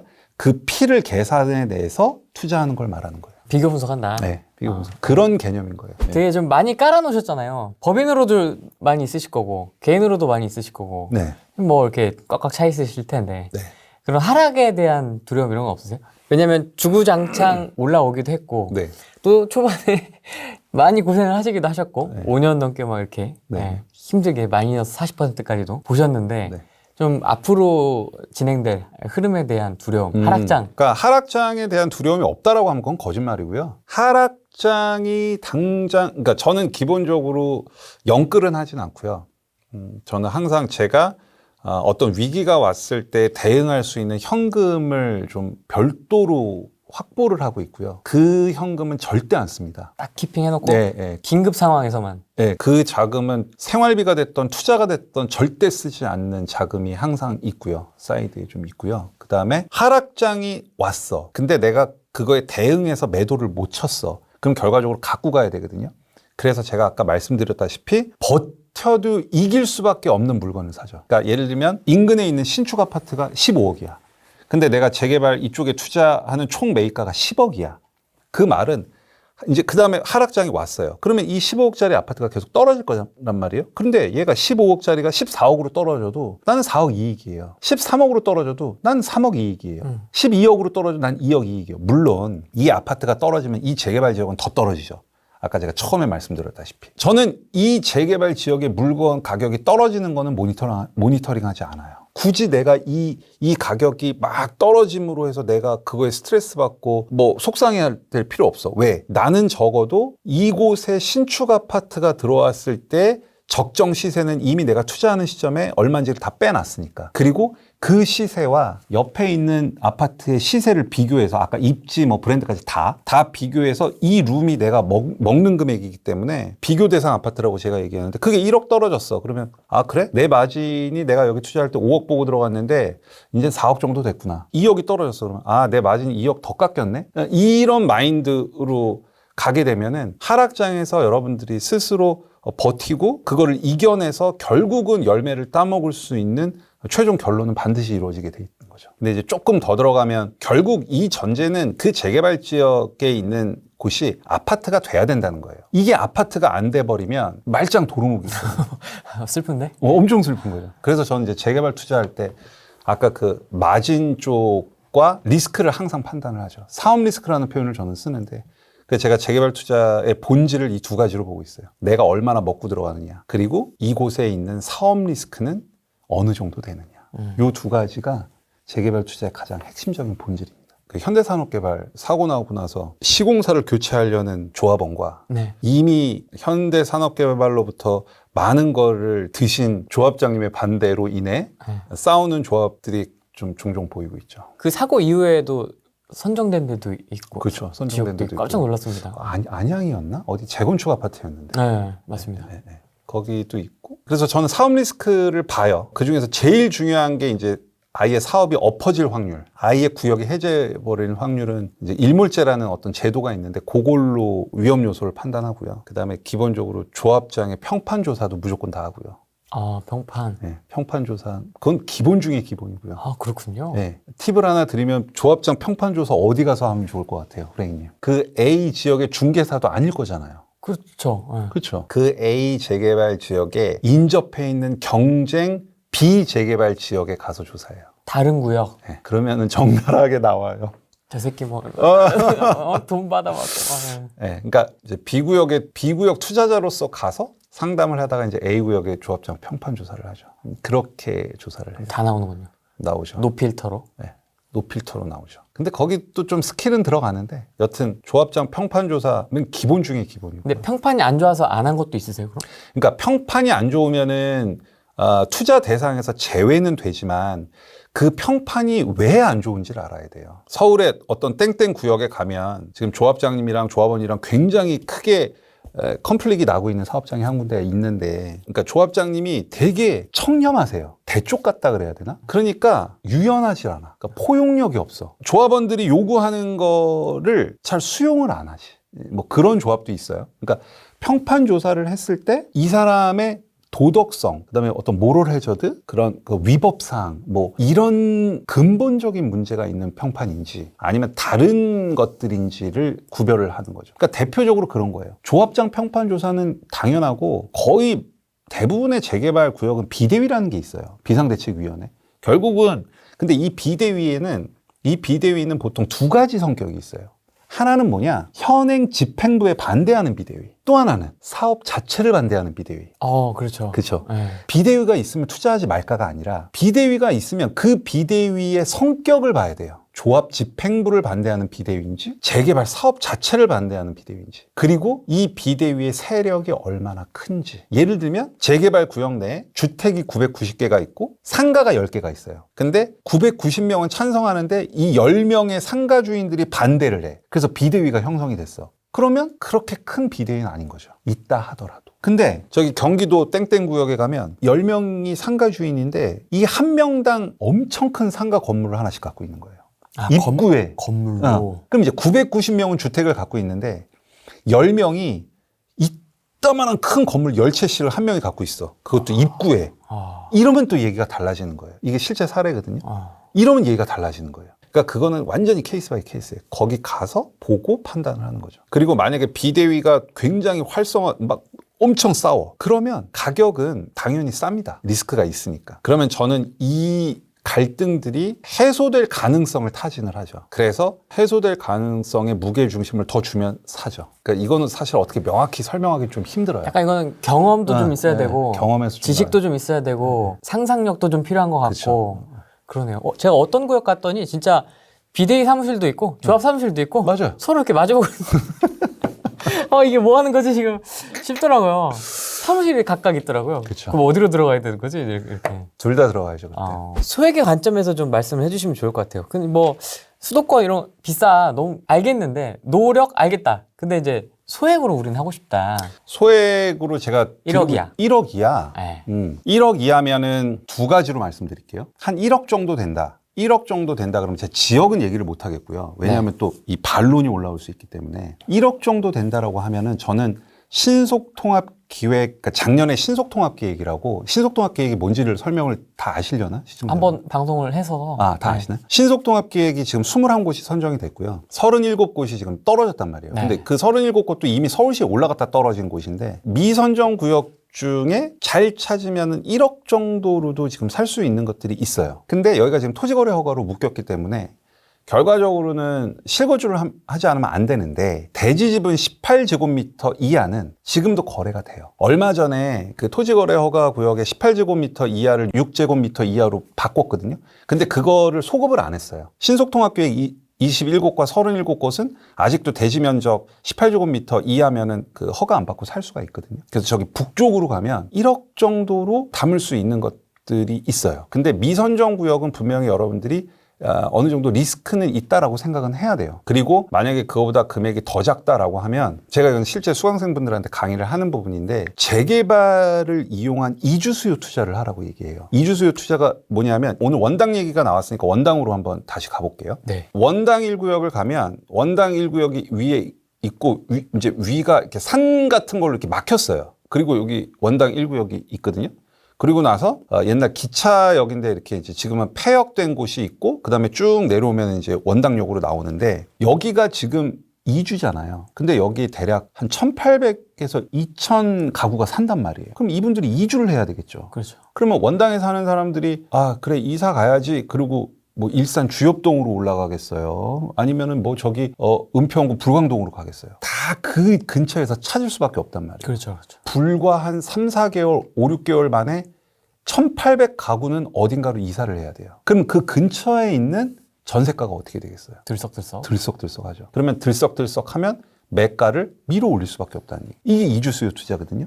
그러니까 굳이 내가 뭐 자금이 많지 않더라도 재개발 지역을 딱 놓고 보고 재개발 지역을 놓고 보다가 얘가 막 사업이 진행이 되다가 이제 관리 처분이라는 게 나면은 그 다음에 이제 이주가 들어가거든요. 관리 처분을 막 준비 중인 사업장을 내가 봤어. 그러면 이 안에 있는 사람들은 조만간 이사를 해야 돼요. 그러면 그 근처에 500, 1,000, 1,500 갭으로 잡아놓는 거죠. 그러면 이분들은 이사를 가야 된단 말이에요. 이사를 가면 전세가가 오르겠죠. 그때 매가가 오르면 털고 나오는 거죠. 근데 이제 여기서 그러면 디테일하게 how to 어떻게 하느냐를 이제 물어보시는데 사실은 법인 취득세가 중과되기 전까지는 이 게임이 참 재밌는 게임이었었어요. 샀다가 그냥 바로 매도를 하면 되는 거니까 이게 되게 재밌는 게임이었는데 이제 취득세가 워낙에 많이 오르고 나서는 예전만큼의 수익률이 안 나오는 단점이 있죠. 그리고 이제 종종 그러면 개인으로는 어떻게 해야 됩니까? 라고 저한테 보시는데 개인 같은 경우는 사실 리스크는 조금 있어요. 왜냐하면 개인이면 적어도 2년을 갖고 가야 되니까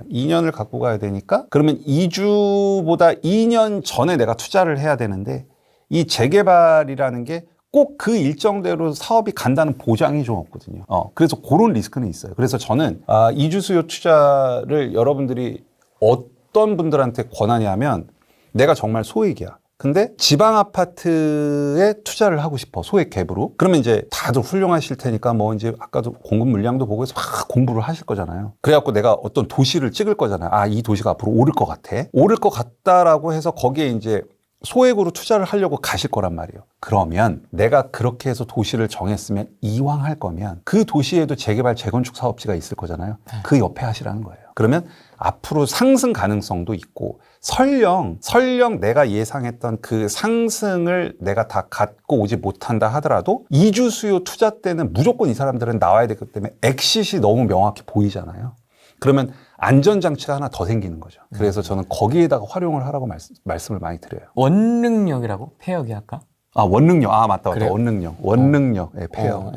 근데 그게 뭐 다시 개통을 한다고 하더라고요. 오세훈 서울시장이 당선되기 전에는 지방 재개발도 되게 좋고 지금도 좋아요. 지방 재개발도 하고 지금 투자할 만한 가치가 있는 곳들도 되게 많은데 이제 신속통합기획이라는 게 생기면서 서울 쪽에 조금 더 관심을 두는 게 어떨까라는 게 제 개인적인 생각이에요. 그러니까 지방 광역시 재개발도 너무 많이 올랐어요. 거기 지금도 뭐 아무리 못해도 실투가 막 4억, 5억, 6억 이렇게 된단 말이에요. 지방 광역시 재개발도. 그러면 이제 저는 그 자금이라면 전 서울로 하는 게 맞다라고 생각을 하죠. 워낙 근데 지방도 좋은 데가 많아서 급매물 잡는 방법. 재개발에 10개 구역이 있으면 그 10개 구역에서는 크게 3번의 급매물이 나올 수밖에 없어요. 나올 수밖에 없어요? 네. 3번이나? 그건 필연입니다. 필연. 네. 그러면 예를 들어서 재개발 구역이 1번부터 10번까지 있어요. 그러면 1번도 3번의 기회가 오고요. 2번도 3번의 기회가 오고요. 그게 언제냐? 아까도 얘기했다시피 재개발은 절차에 의해서 진행이 되기 때문에 절차를 하나하나 넘어갈 때마다 팔 수밖에 없는 사람들이 생겨요. 자, 예를 들어 볼게요. 자, 첫 번째는 언제냐? 구역이 지정된 다음에 이 사업을 추진하기 위한 주체를 만들어야 되는데 그거를 이제 조합이라고 얘기하거든요. 네.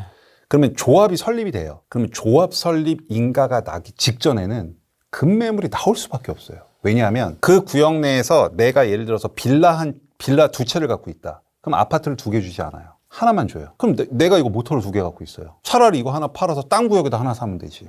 재개발 사업에서 급매물이 나오는 이게 첫 번째예요. 그 다음에 세월이 흘러요. 세부적으로 가면 더 있긴 한데 큰 것만 말씀드려요. 그 다음에 관리처분이라는 단계가 나와요. 투기 과열지구에서는 관리처분이 나면 사고 못 팔아요. 언제까지 사고 못 파냐? 아파트가 지어질 때까지 아파트가 다 지어진 다음에 소유권 이전 등기 될 때까지 못 팔아. 그러니까 내가 예를 들어서 재개발 지역에 이 빌라를 갖고 있어요.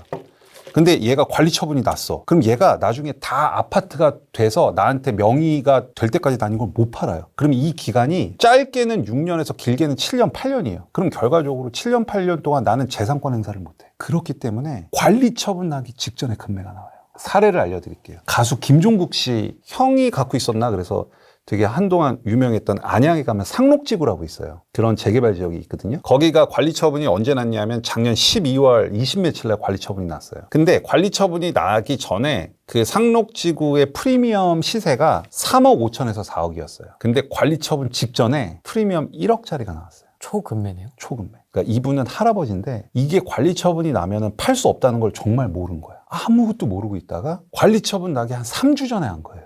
얼마나 급해요. 그래서 1억에 나왔어요. 1억에. 하물며 그 프리미엄 1억짜리는 게다가 또 1+1이었어요. 분담금 내는 게 아니라 돌려받는 물건이었어요. 투기과열지구에서 관리 처분이 난다는 얘기는 6년, 7년, 8년 동안 그 조합원의 재산권 행사가 불가하다는 이유고 그 말은 결국은 그 전에 털 수밖에 없는 사람들이 나올 수밖에 없는 거예요. 그러면 이해가 된다. 네. 진짜 팔 수밖에 없다. 그럼 팔 수밖에 이런 없죠. 상황은. 근데 7, 8년 동안 팔죠. 물론 뭐 10년 보유, 5년 거주한 사람들 팔 수 있는데 이제 그런 건 거의 없으니까. 그럼 여러분들 투자할 때 어떻게 해야 되겠어요? 관리 처분이 나기 전이 뭐냐면 조합원 분양 신청이거든요. 그럼 여러분들은 지금부터 찾아봐야지. 조합원 분양 신청 끝난 사업장이 어딘가. 그럼 왜? 그 다음에 관리 처분으로 가면은 금매가 나올 거니까. 그럼 리스트 정리해 놓는 거죠. 그리고 거기 째려보고 있는 거죠. 금매 나오죠. 그럼 금매 갖고 아까 마진 계산해서 마진 계산하면 제가 아까 관리 처분 전후면은 저 같은 경우는 내 투자 금액의 50%를 확보해야만 투자한다고 하죠. 그럼 그런 건 얼마가 되겠어요? 150%, 200% 될 거잖아요. 그럼 사는 거죠. 하락장이 와도 난 버틸 수 있는 거죠. 그래서 난 먹으니까. 그러면 서울에서 조합원 분양 신청 끝난 곳 어디예요, 지금? 당장. 제기육, 신당팔. 그런 데 보는 거죠. 예를 들어 경기도 갈게요. 관리 처분 총회 끝난 데 어디 있어요? 고쳤나? 곧 관리 처분 날 거잖아요. 그런 데 보는 거죠. 그래서 잡는 거예요. 아까 말씀드렸다시피 투자 수익이 뻥튀기 된단 말이에요. 하락장이 와도 안 무서워요. 내가 시세보다 뭐 4억, 5억 싸게 사면 아니 뭐 하락장 와서 버티면 되잖아. 그러면 결과 어차피 수렴할 건데 그렇게 투자하면 되는 거예요. 그리고 이제 마지막 금매가 나오는 또 있는 거죠, 한 번이? 한 번 더 있는 거죠. 네. 그건 언제냐? 그건 입주권, 준공 나기 직전. 아파트가 준공 나기 직전. 왜? 보통 이제 관리 처분이 나면은 우리는 그걸 입주권이라고 부르거든요. 내가 주택을 100채 있건 1000채 있건 입주권은 2년을 보유한 상태에서 매도하면은 기본세율이에요. 양도세 중과를 안 맞아요. 입주권이 있고 내가 주택이 있으면 이 주택을 팔 때는 입주권이 주택수에 들어가기 때문에 중과를 때려 맞는데 내가 주택이 아무리 많아도 이 입주권을 2년 보유한 상태에서 팔면은 이건 그냥 무조건 기본세율이에요. 그럼 보세요. 아파트 준공이 딱 나는 순간 이 입주권은 뭘로 바뀌어요? 아파트로 바뀌잖아요. 자, 내가 예를 들어 아파트 3채 갖고 있어. 내가 아파트를 3채 갖고 있는데 입주권이 있어요. 그러면 내가 이 상태에서 이 입주권을 팔면은 그냥 양도세 기본세율 내죠. 근데 얘가 준공이 딱 나는 순간 중과죠. 중과 대박 나는 거지. 대박 맞는 거죠.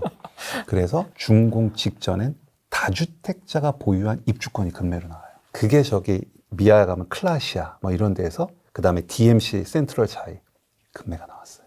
2, 3억씩 산 게. 그런 거 하는 거예요. 요게 포인트다. 요게 포인트. 이제 수업 시간에 이런 걸 알려드리죠. 저 5억 있는데 어디 투자해야 돼요? 이렇게 물어보면 대부분의 사람들이 5억이요. 서울 5억으로 갈 수 있는 데는 뭐 상계뉴타운, 장위 정도밖에 없어요. 라고 보통 이렇게들 상담이 되잖아요. 보통. 저는 절대 안 그래요. 예를 들어서 A급지에 들어가기 위해서 10억이 필요하고 B급지에 들어가기 위해서 7억이 필요하고 C급지에 들어가기 위해서 5억이 필요하면 내가 5억 갖고 있으면 C로 가잖아요. 그러지 말라는 거죠. B로 가라는 얘기예요. B. 아니 내가 5억 갖고 C 갈 거면 뭐 그러면 뭐 이놈 저놈 다 가서 그냥 사면 되는 거잖아요. 그러니까 저는 5억을 갖고 있으면 C를 가는 게 아니라 B로 가는 겁니다. B로 가서 어떻게 공략하냐? 아까 그런 전략들. 아까 그런 너무나 다양한 전략이 있어요. 그래서 5억 갖고 B로 가야지. 그리고 내가 예를 들어서 한 7억 갖고 있어. 그럼 왜 B로 가요? A로 가야지. 10억짜리로 가야지. 그러니까 단순히 난 돈이 이거밖에 없어. 난 이거밖에 못해라고 자기를 가두지 마시고 재개발은 틈새가 정말 많아요. 이게 각종 법, 규정 이런 걸로도 막 점철되어 있고 사업 단계도 있고 그런 것들이 짬뽕이 돼 있고 특히 재개발 같은 경우는 정보의 비대칭성이 너무너무 심해요. 그렇죠. 네, 이게 표준화가 되어 있지 않잖아요. 네. 그래서 내가 얼마나 발품을 파느냐에 따라서 C급지 자금 갖고 B급지도 얼마든지 갈 수 있어요. 그러니까 예를 들면 이거예요. 제가 지방에 뭐 재개발에 투자를 했는데 제가 작년 9월에 투자한 거거든요. 그때 프리미엄 그 지역의 프리미엄 시세가 한 1억 3천에서 4천이었어요. 시세가. 근데 저는 9천만 원에 샀어요. 4천 싸게. 너무 이상하잖아요. 네. 그러면 근데 제가 거기 가갖고 뭐 제가 잘 사는 흥부 이런 얘기 한마디도 안 했단 말이에요. 자, 어떻게 샀느냐? 예를 들어서 후랭이님이랑 저랑 부부예요. 남편이고 내가 부인이야. 네. 근데 후랭이님도 빌라를 하나 갖고 있고 그러니까 같은 구역에 빌라 갖고 있고 나도 빌라 갖고 있으면 아파트를 한 채밖에 못 받아요. 그랬는데 한 채밖에 못 받으니까 결국은 팔긴 팔아야 되는데 이제 그 상황이었는데 이 부부가 헤어지게 됐어. 이 부부가 이제 이혼을 하게 된 거죠. 네. 그래서 이제 재산을 정리해야 되는 입장이잖아요. 그러면 그 상황에서 이 매도인이 이 물건을 중개사에 뿌릴 수 있겠어요? 못 뿌린단 말이에요. 정말 내가 친한 사람 한 군데만 내놓는단 말이에요. 자랑도 아니고. 사랑도 아니고. 네. 그러니까 내가 정말 속 터놓게 얘기할 수 있는 중개사 한 곳만. 그래서 그걸 산 거예요. 나 그냥 한 두세 군데 중개사 가고 아 여기 시세가 이런가 보다 이렇게 끝내서는 아니란 얘기예요. 싹 다 뒤지면요. 정말 생각지도 못했던 물건들이 나와요. 이유 안 하고 그냥 금매로 중개사에다 내놔도 되는 거 아니에요? 그 부부 입장에서는? 사연을 얘기해 줘야 되는? 왜냐하면 그게 설정이 잡혀 있어가지고 법무사에 돈을 쏴서 거기서 끄고 뭐 이런 절차가 있었어요. 그런 절차가 있다 보니까 그러니까 정상적인 절차가 아니어서 깔 수밖에 없었던 상황이었어요. 그걸 받아서 샀죠. 그래서 그 4천에 더 이익을 그렇죠. 네, 바로 사자마자. 보상마진을 더. 그러니까 보상마진도 보상마진이거니와 4천을 더 싸게 샀으니 제 수익률은 얼마나 높아졌겠어요. 그럼 잘 이혼하셨겠네요. 아 그것까진 모르겠어요. 그런 식으로 그러니까 다 개별 물건 각 구역에 사양이 다 다르고 또 정보의 비대칭성이 엄청나다. 엄청나다. 진짜 엄청나다. 엄청나다. 중개사들끼리 매물 공유 안 하는 경우 많아요. 왜? 어차피 내가 팔면 양타니까. 매도매수 다 받으니까. 아니 상승 뭐 사겠다는 사람 많은데 그거 못하러 공유해요. 아파트랑은 달라요. 좀 약간 아파트랑 다른 거. 아파트는 빨리빨리 이걸 좀 소화시키려고 양타도 하고 막 이렇게 하지만은 이게 협업도 많이 하잖아요. 근데 재개발은 유독 왜냐하면 아파트만큼 거래량이 그렇게 안 쳐주거든요. 갖고 있는 매물이 있는 것 같더라고요. 네. 자기만 갖고 있는 매물들이 있어요. 맞습니다. 네. 그리고 공동 중개막에 올라오는 것들은 좀 비싼 것들만 쭉쭉 올려놓고요. 정말 금매죠? 그러면 안 올려요. 그냥 자기만 이렇게 딱 갖고 있어요. 저도 어디 가서 이렇게 촬영 때문에 이렇게 갔는데 우연찮게 전화 통화하는 걸 이제 듣게 됐어요. 촬영 전에. 근데 이제 금매가 딱 튀어나온 거예요. 재개발 물건이었는데 인천에 있는 모 구역이었는데 딱 나오고 한 20분 만에 딱 정리되더라고요. 바로 가계약금 바로 투자자한테 바로 연결하더라고요. 네, 되게 신기하더라고요. 바로 그냥 나오자마자. 자기 대기 손님들도 있어요. 네. 발품 많이 팔아야 돼요. 발품. 이미 돈 번 기분. 제가 기분이 지금 이래요. 약간 돈 번 기분이야. 뭔가 이제 좀 뿜뿜해. 할 수 있을 것 같은 느낌적인 맞아요. 느낌 막 이렇게 드는데 이제 가면 또 어버버 하겠지 또. 아니 근데 진짜 하실 수 있어요. 정말 하실 수 있어요. 그러니까 제가 아까 모두에도 말씀드렸다시피 무주택자분들은 재개발 공부 진짜 하셔야 돼요. 필수예요, 필수. 그러니까 뭐 나는 그냥 뭐 평생 집 없이 그냥 그렇게 하는 라이프를 즐길 거라고 하면 제가 더 이상 할 말이 없지만 지난 상승장에서 내가 되게 소외됐고 그게 너무 속상하다고 싶으면은 저는 꼭 하셔야 된다고 봐요. 그리고 1주택자분인데 나는 몸테크와 어떤 그런 각오가 돼 있어. 그리고 나는 한 번 더 점프하고 싶어. 그런 분들도 하셔야 되고, 뭐 다주택자분들이야 뭐 워낙 투자들 잘 하시니까 그건 이제 뭐 각자 알아서 더 잘 하실 테니까. 젊을 때일수록 몸테크 괜찮은 것 같아요. 맞아요. 재개발 몸테크 네, 괜찮은 것 같아요. 네. 주변 분들한테도 사실 주택에 대한 욕심이나 그런 게 있으시면 저는 그런 방법도 괜찮다고. 네. 근데 이제 부부나 신혼부부면 이제 합의가 돼야 되니까 또 그렇죠. 합의가 돼야죠. 어떻게 이런 데서 이제 이러면 이제 또 안 되는 거고. 그렇죠. 저는 사실 애가 6, 7살 때까지는 괜찮은 것 같아요. 네, 저는 괜찮은 것 같아요. 저도 그렇게 생각합니다. 네. 초등학교는 이제 아무래도 부모에 대한 그런 게 있을 거예요. 초등학교까지는 제가 얘기 못 하겠는데 학년기 들어가기 전까지는 그 정도 각오하고 해야죠. 세상에 공짜가 어디 있겠어요. 지금 이번에 보면 2040 도시기본계획 나왔잖아요. 거기에 보면 이제 첨단 혁신 축이라고 그러니까 서울 내에 있는 재개발 지역 중에서 2040 도시 기본 계획에 발표된 곳 중에 그나마 저렴하게 우리가 만만하게 할 수 있는 축이 바로 이 청량리, 왕십리 이 축인데 거기서 이제 요즘에 그래서 청량리가 되게 핫하잖아요. 네. 아까 이제 원당만 말씀하시면 이제 서울 사례도 한번 말씀해 달라고 하실 것 같아서 청량리를 한번 준비해 왔고요. 청량리 6구역이 얼마 전에 건축 심의가 통과가 됐어요. 그래서 이제 곧 사업 시행인가가 날 것 같고 청량리 6구역 가보면 이제 바로 옆에 이제 홍릉공원 있고 너무너무 좋아요. 그리고 청량리역 같은 경우는 이제 GTX가 서울에서 유일하게 2개가 들어온 데가 이제 서울역, 삼성역이랑 청량리역이니까 그래서 청량리 되게 좋은데 청량리는 제가 어제 갔다 왔어요.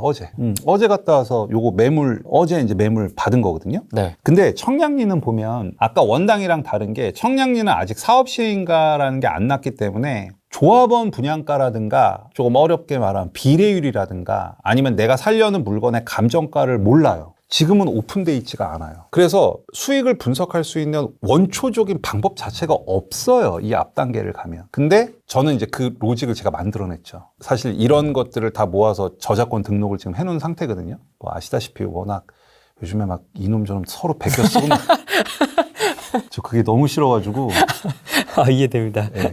제게 또 언제 남들이 베낄지 몰라서 저는 이제 저작권 등록을 다 해놓은 상태인데 어디 막 강의에 나오고 갑자기 막 수강생이 막 신고하고. 네, 막 너무 싫어가지고 지금 제가 자부심 갖고 있는 게 한 4가지 정도 되는데 그게 이제 아까 보상마진이라는 컨셉이랑 감정가를 높게 받는 물건 고르는 방법 그다음에 이렇게 초기 재개발의 사업성 분석하는 방법 뭐 이렇게 몇 가지가 있거든요. 네. 그 로직에 따라서 계산을 하면 지금 7억 8천짜리 매물이 있어요. 근데 그게 이제 전세가 1억이더라고요. 네. 그럼 내가 실제 투자하는 금액은 한 6억 8천 돼요. 그럼 그 로직에 의해서 계산하면 이 물건의 감정가, 추정 감정가는 대략 2억 2천 정도가 될 거라고 판단이 돼요. 그리고 청량리 6구역은 아직 사업 시행가는 안 났지만 그 로직에 의하면 조합원 분양가가 7억 7천 정도 나올 거라고 봐요. 그러면 결과적으로는 아까 매물 7억 8천짜리를 내가 샀을 때 청량리 6구역에 지어지는 신축 아파트 34평을 갖는데 지불하는 총 금액은 계산해보면 13억 3천 정도가 나와요. 그러면 이제 이것만 하면 돼요. 그럼 청량리 6구역에 새 아파트가 지금 지어졌다고 가정했을 때 얘가 적정 시세가 얼마냐. 이것만 계산하면 되잖아요. 그렇죠. 그걸 계산했더니 18억이 나옵니다. 그러면 지금 여기에 새 아파트가 지어졌으면 18억이고 내가 지금 지불하는 총 금액은 13억 3천이니까 내가 대략 4억 7천을 싸게 사는 거죠. 4억 7천. 그러면 실투자 금액이 아까 전세 1억을 끼웠으니까 6억 8천이 될 거고 내가 4억 7천을 확보하고 사니까 대략 한 70에서 80%가 되죠. 근데 제가 얘기했다시피 사업 시행인가 전후로는 내 투자 금액의 70%에서 80%가 적당하다고 저는 생각을 했고 그 관점에서 보면은 투자 가치가 있는 거죠. 기준이 되게 명확하죠. 청량리 6구역 사요? 청량리 6구역이요? 네, 사요? 사면 되는데 가서? 청량리 6구역이 2040 도시기본계획의 핵심이에요. 근데 지금 보상마진이 한 70% 정도 된단 말이에요. 근데 지하철 타고 2정거장만 올라가면 이문 4구역이라고 나와요. 네. 거기가 건축심의가 조건부로 통과가 됐거든요. 사업 속도는 거의 비슷해요. 거기는 보상마진이 100%가 넘어요. 자, 그럼 이제 이건 지금부터 이제 여러분들 판단이에요. 입지는 누가 봐도 이문사보다 청육이 나아요. 네.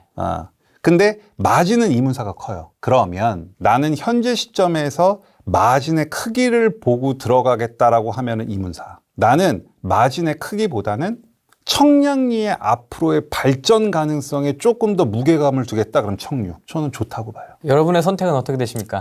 자, 이문과 청육. 이문사. 이문사, 청육. 둘 다 좋아요. 어디 하시겠습니까? 저요? 채팅 한번 올려봐 주시죠. 한번 보고 채팅 한번 보고 이제 답변 한번 들어보도록 알겠습니다. 하겠습니다. 청육이 거의 뭐 맞습니다.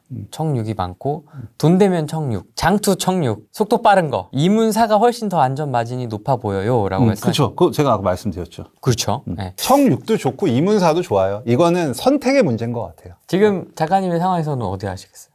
저라면? 네, 청육 하시지 않을까요? 맞아요. 네, 어차피 이제 체급이니만큼. 네, 저 같으면 청육하죠. 네, 그럴 것 같습니다. 직장생활 20년을 버티기가 쉽지가 않은데 네. 존경합니다. 일단 직장생활 오래 하신 분들은 대단한 것 같아. 사원부터 부장까지. 라떼는 말이야 그 부장까지. 네, 부장까지. 정 부장님. 네, 정 부장. 야, 이거 한 3년 만에 듣는 것 같다. 정 부장님. 네, 그렇죠. 정 라떼는 부장님이었죠. 말이야 이러면서. 네. 00년도 사원 때하고 요즘 최근에 19년도 에 다닐 때하고 사원들하고 좀 다릅니까? 완전 다르죠. 이게 뭐 올바르다 그르다를 떠나서 이 회사에 대한 충성도가 지금 세대들은 좀 많이 떨어진다라는 표현보다는 자기 삶이 좀 더 주도적이죠. 제가 사원 때는 거의 회사가 제 인생의 거의 한 80% 이상이었으니까. 저는 이제 주 6일제였거든요. 그렇죠. 네, 제가 처음에 직장 생활할 때 저는 이제 토요일 날 출근해서 12시까지 근무하고 이제 퇴근하는 주 6일제. 였는데 그때는 그러니까 야근이라는 게 그냥 너무나 일상적인 거예요. 기본. 기본. 그래서 전 지금도 생각나는 게 첫 직장이 이제 저희 현대공채로 입사해서 현대자동차 그룹에 있는 모 금융회사에 다녔었는데 네. 이제 한 7시쯤 저녁 7시쯤 되면은 설마 이제 팀장님 보시지 않겠지. 팀장님께서 야, 정현석 씨 짜장면 시켜 이래요. 그러면 이제 그때 당시만 해도 22년 전이니까 짜장면이 사무실로 배달이 와요. 배달이 오면 짜장면이 막 이렇게 팀원들 짜장면이 뭐 한 7, 8그릇 쌓일 거 아닙니까? 그러면 다 똑같이 통일이에요? 짜장면으로? 네, 통일.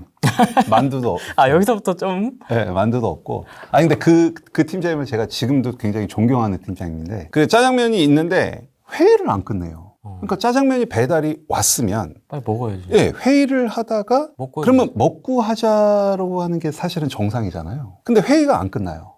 그러면은 짜장면이 한 7시쯤 오면 그 짜장면을 먹는 게 한 8시가 넘어요. 다 불었네. 다 불어요. 그게 진짜 다반사였어요.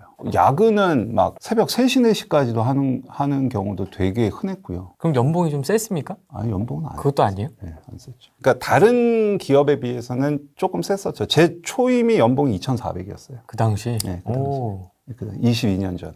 괜찮다. 네, 2,400, 2,500 그 정도 했었죠. 요즘 사원들은 자기 개성이 굉장히 강하죠. 캐릭터도 강하고. 근데 제가 봤을 때는 주관이 너무 뚜렷한 것 같아요.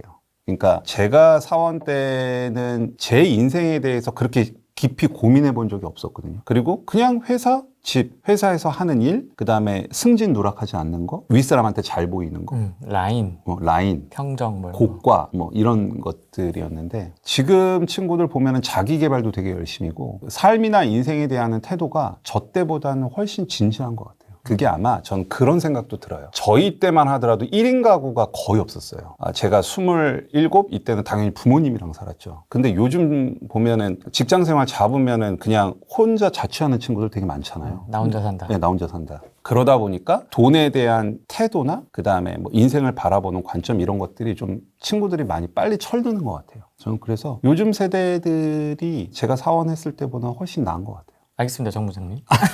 오늘 방송 너무 재밌었고 정리를 하면은 지금 대통령 윤석열 당선인이 되었고 확정이 되었고 6월 1일 지방선거를 놓고 봤을 때 서울시장은 오세훈 서울시장이 연임을 하지 않을까라는 게 제 개인적인 생각입니다. 그리고 서울뿐만 아니라 이제 경기도는 조금 달리 보긴 하는데 이제 경기도지사가 누가 될 건지는 사실 지금으로서는 예상하기가 어려워서 서울 같은 경우는 지난 고 박원순 서울시장 문재인 정부 때도 굉장히 어려웠죠. 서울이. 근데 그런 판이 완전히 지금 깔리는 게 보이기 시작하거든요. 애초에 제가 아까 그 1차, 2차, 3차 뉴타운 정했을 때의 서울시장과 대통령이 누군지도 한번 말씀을 드렸다시피 저는 정말 좋은 기회라고 생각을 하고요. 뭐 똑같은 얘기인데 무주택자분 같은 경우는 절대 좌절하거나 우울해하실 필요가 없을 것 같아요. 본인이 갖고 있는 자금으로 뭐 100%는 아니지만 충분히 따라잡고 어느 정도 수익을 낼 수 있는 점프의 기회는 100% 온다고 저는 보고요. 1주택자분 같은 경우는 적극적으로 내가 몸테크하고 좀 고생할 각오가 돼 있으면 적극적으로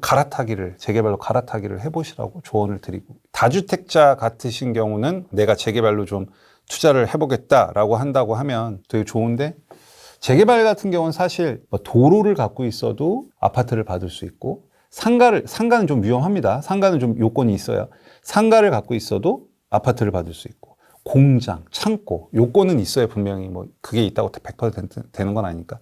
투자를 활용할 수 있는 그 물건의 성격이 너무너무 다양해요. 그리고 금액도 되게 다양하게 유연하게 갈 수 있으니까 다주택자분들도 관심을 가지신다면 아마 원하시는 그 이상의 성과를 분명히 얻어낼 수 있을 거라고 보고, 특히 다주택자분께서 재개발에 투자하시려면 윤석열 당선인의 민간임대 사업자가 어떻게 변하는지를 모니터링 하셔야 돼요. 그게 핵심입니다. 제가 진짜 농담이 아니고 그 유튜브 채널이 굉장히 많잖아요, 여러분들. 부동산도 그렇고 되게 많은데 사실 제가 제일 나오고 싶었던 채널이 후레니 TV예요. 이건 제 진심이에요. 네. 후레니 TV 제일 나오고 싶었고, 후레니님 너무너무 좋아하고요. 여러분들이 재개발 투자로 꿈을 이루고 그다음에 원하는 그 이상의 성과를 낼 수 있도록 최선을 다해서 멘토링 해드릴 테니까 믿고 지켜봐 주시면 고맙겠습니다. 거시적인 관점에서 좀 얘기를 해봤다면 다음에는 조금 이제 화면을 띄워놓고 좀 이렇게 구역구역 그럼 재밌죠. 솔깃한 것들 좀 이렇게 조금 더 쫄깃한 실무적인 걸로. 그렇죠. 구역 딱 찍고 얼마 먹을 수 있는지 그냥 딱 알려드리면 재밌잖아요. 솔깃하죠. 오늘은 여기까지 하겠습니다. 고맙습니다. 네, 고맙습니다. 안녕. 안녕 한번 해주세요. 안녕. 안녕.